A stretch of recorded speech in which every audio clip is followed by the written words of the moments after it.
We thought that automation would come first for the blue collar jobs. Maybe you as a person have a moral obligation to treat it as though those are true, valid emotions and feelings and experiences. We are social media 2.0, and there's massive dependency and a loss of human autonomy. They just take it for granted that they don't have any privacy. This future is the one that we build around the choices that we make now. Hello, and welcome to AI with Gen AI. I'm your host, Jen Gennai, and today I'm honored to introduce our guest, Janel Thamkul.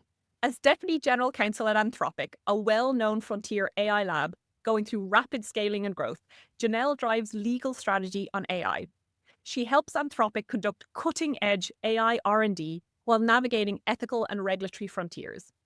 Previously, Janel led Google's AI Research Product Council team, advising on the development of generative and non-generative AI, blockchain, biometrics, computer vision, and other emerging technologies. She also collaborated closely with research, product, and operations teams across the company on AI fairness, safety, and responsible innovation. During that time, I had the pleasure of working with her. Before Google, Janel represented clients in high-stakes copyright and product liability litigation and international arbitration at Farella Brawl and Martel. Janel, thank you so much for joining us. Thank you so much for having me, Jen. Well, we heard such an impressive resume there and all the things that you've done at the cutting edge of technology. But I always want to understand from my guests better about what's behind the bio. What was your motivating factors or trigger and points that may have driven you to have that more human-centered lens to the work that you do? Yeah, so I think it started young. I've always cared about people. I think it's informed in part by my background. I'm first generation. My parents were immigrants to the United States. I saw them struggle to make their way in a new country, navigating an unfamiliar language, new culture and norms. And that really made me care about helping people navigate their way through the culture and the society that they're in. I also went to a Jesuit high school, and I think that greatly influenced my values and how I view my purpose. The school required that all students do at least 1,000 hours of community service before they could graduate. So whether I was inclined to or not, I did. And I did a lot of community service across many different communities. And that experience was really meaningful to me. And so I've always felt a deep connection to making sure that the work that I do impacts and influences people in a positive way. And it hasn't always been consistent. I have many different interests. I went to art school for undergrad. I went to fashion school. I was a fashion designer in Los Angeles for a while. But every time I went on the career paths, I kept finding myself coming back to something that involved helping people. So after about a year of designing underwear in the fashion industry, I had this pre-quarter life crisis, and I sat there and asked myself, what am I doing that is helping people? That led me to quit my job. I started volunteering at an emergency domestic violence shelter for Asian women and children, and I ended up working there as a children's advocate. That led me to law school, where again, I went to a private firm, pursued a lot of my intellectual interests around IP, copyright, but always continued to do pro bono work in the areas of domestic violence and immigration communities that are deeply important to me. And then when I went to Google, I continued to do pro bono work there as I was counseling this cutting edge technology. Once I started supporting Google research and working with you, being drawn to responsible AI and the key parts of human-centered technology was just a natural evolution.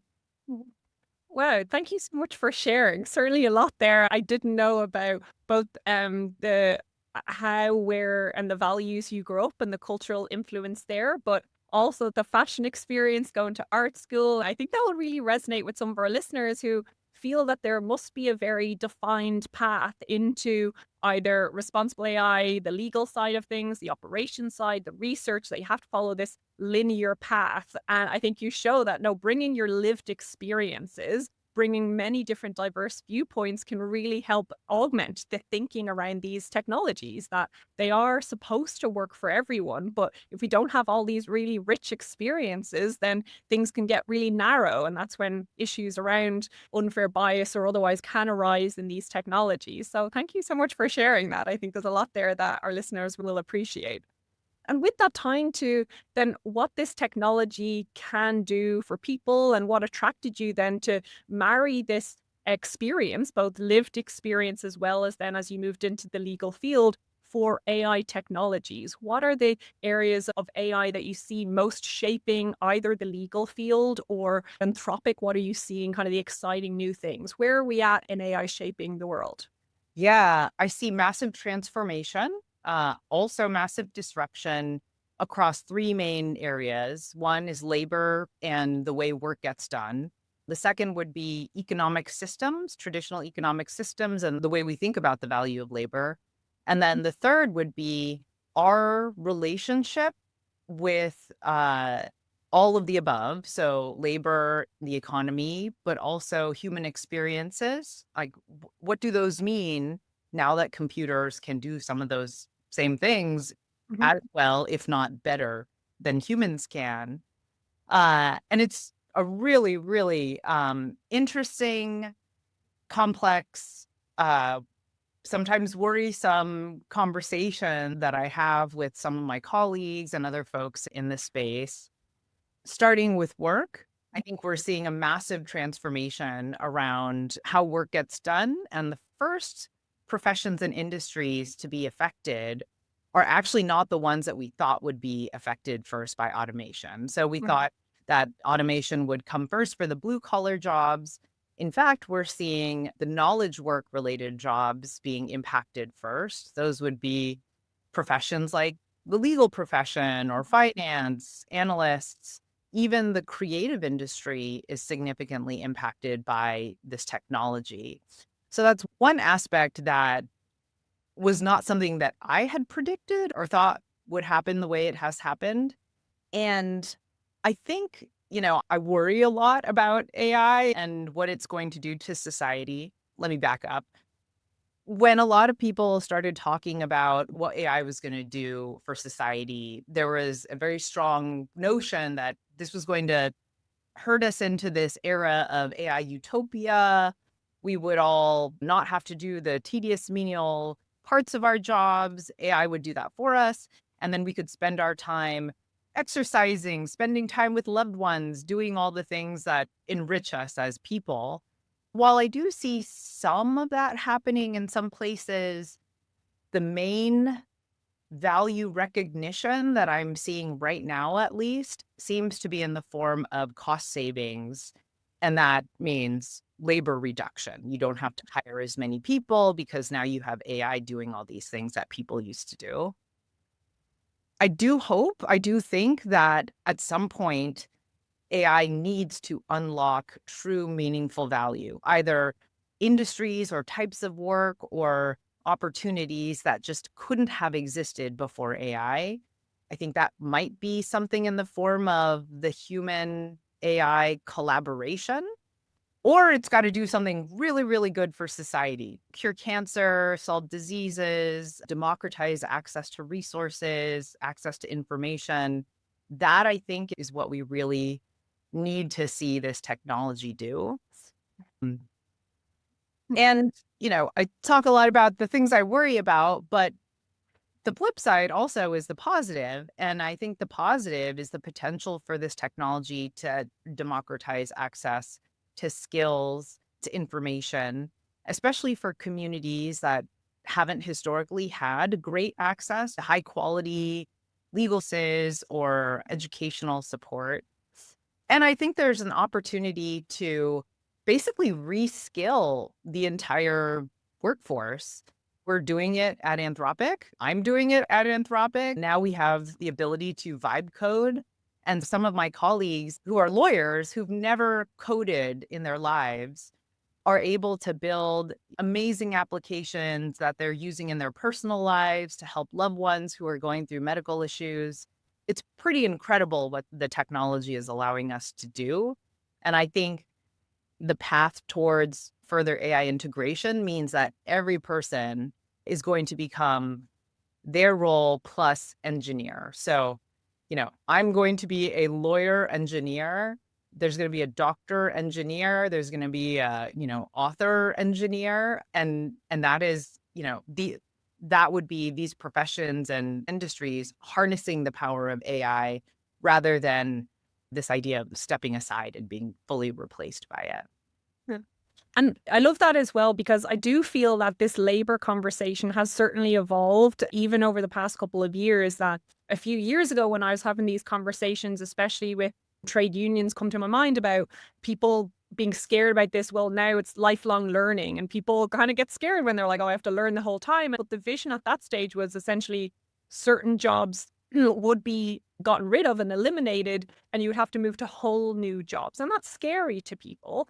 And we tried breaking it down to more say, well, let's look for the nodes that are closer to these jobs that are either going to be changed or eliminated. You're moving here. Your skill set can be applied somewhere else, not that you have to change all of your skill set. And instead of thinking of it a full change, it's an evolution.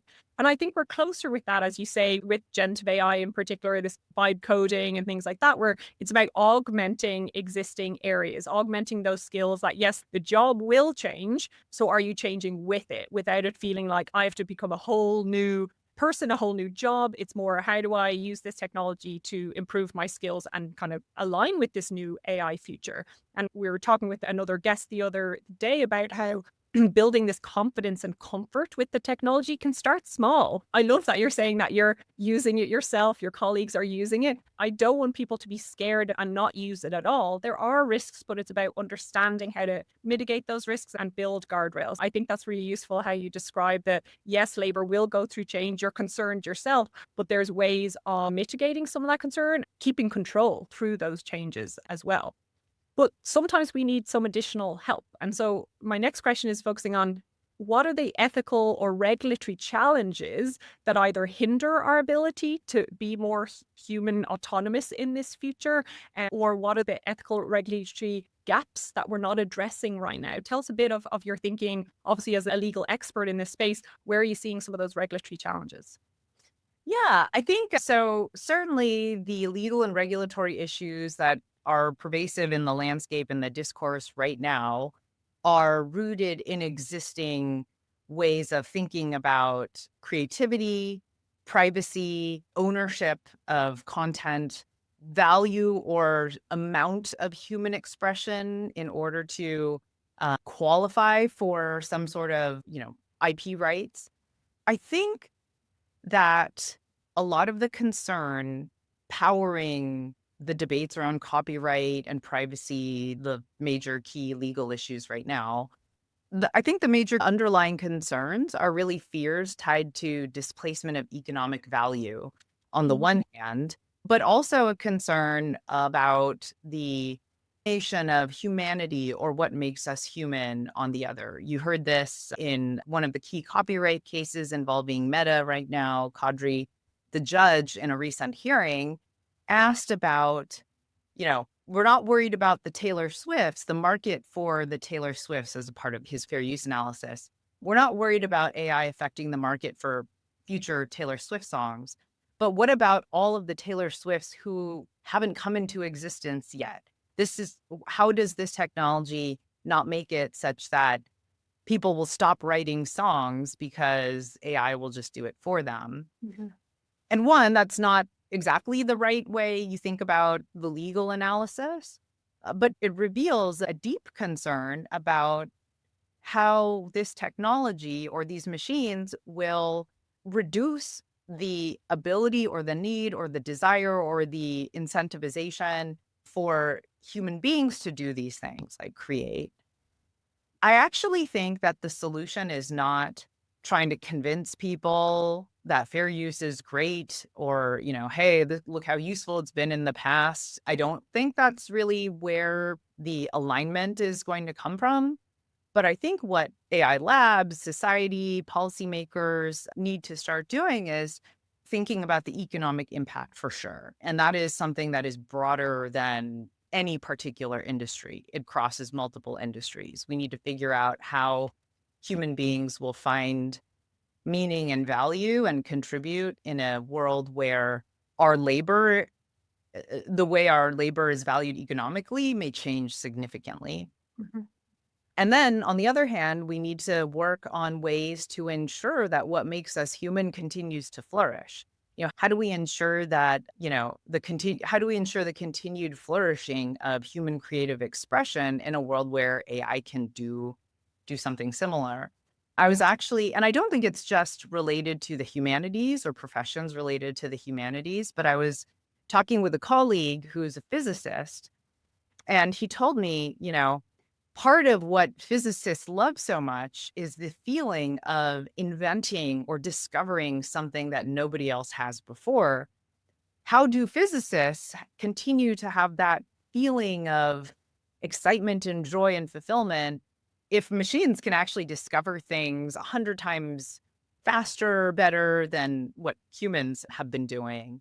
And so I think this is also a very common theme, not just in any one industry, but across multiple industries, that we need to figure out how to ensure that the things that provide us meaning that we're still able to find meaning in those ways. I love that. And I also have to point out, I love the way you may be challenging some of our listeners' stereotypes about what lawyers think about in their day to day. You're talking about human flourishing and understanding economic displacement and job displacement, and how we have to think about these issues with this multidisciplinary lens. And also, I talk to a lot of lawyers in my T3 work, and I hope that they take away from this the opportunity to challenge themselves to think more broadly than these purely either legal considerations, the technical considerations, and bring them together as socio-technical implications of the technology. So I love that you're bringing that out and allowing people to see what it takes day to day in such high tech, cutting edge roles as yours. So you're talking about that human flourishing and the need for both regulatory support, but also kind of there's some gaps there as well. But where is this path currently leading us? I know people hate the crystal ball question, but I'm going to ask it anyway. How is AI shaping our 2050 world? Where do you see us going there? Yeah, so I am not going to make a prediction. I'm the last person who should be confident about a prediction. What I will say is I see two scenarios, and I kind of touched on them earlier. And let's talk about the less optimal scenario first.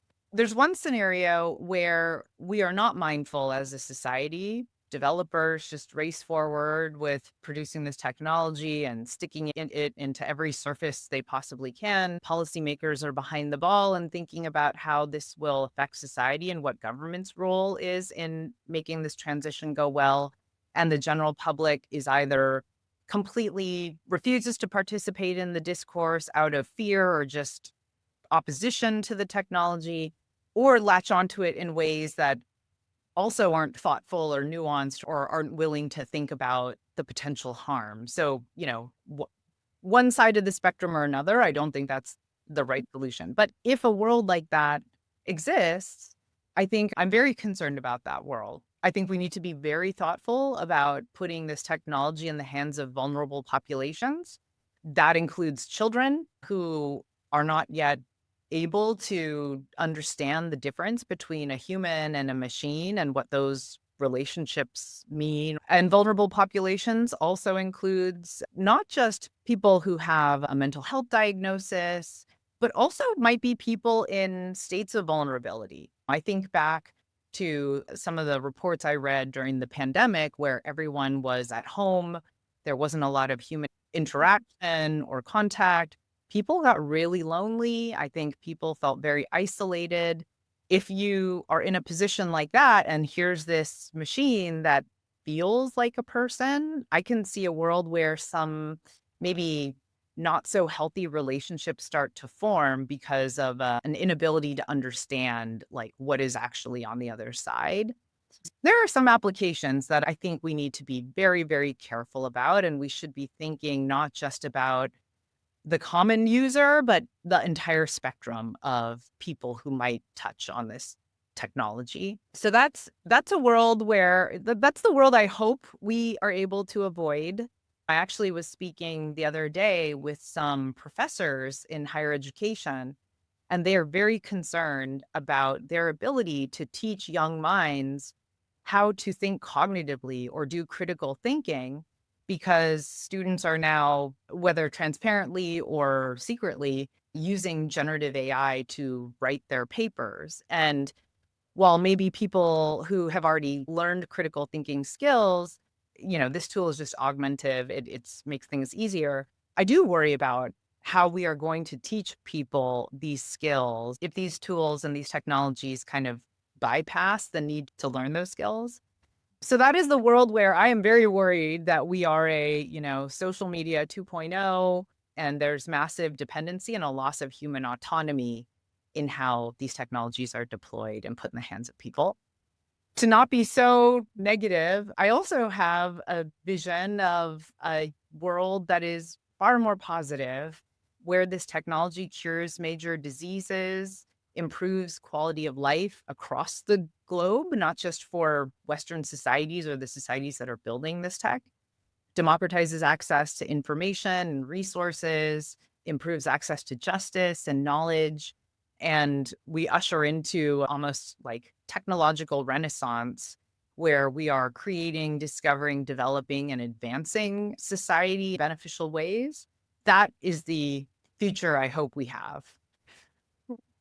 Okay, well, I appreciate ending on a more optimistic note as well, but I do think it's so critical to acknowledge that this future is the one that we build around the choices that we make now, that it could get worse. It could lead to a world that we're more disconnected from one another, where we haven't used it to solve life sciences, healthcare, sustainability questions, and otherwise, apart from responsible AI is my life passion. Sustainability is what keeps me up at night and trying to understand what is the world we're leaving for the generations behind us and even our own next generation here, that in a water constrained world, in an increasingly dry world, how can AI help us address some of these issues? But it's about what we invest in now. It's about some of those choices that we make.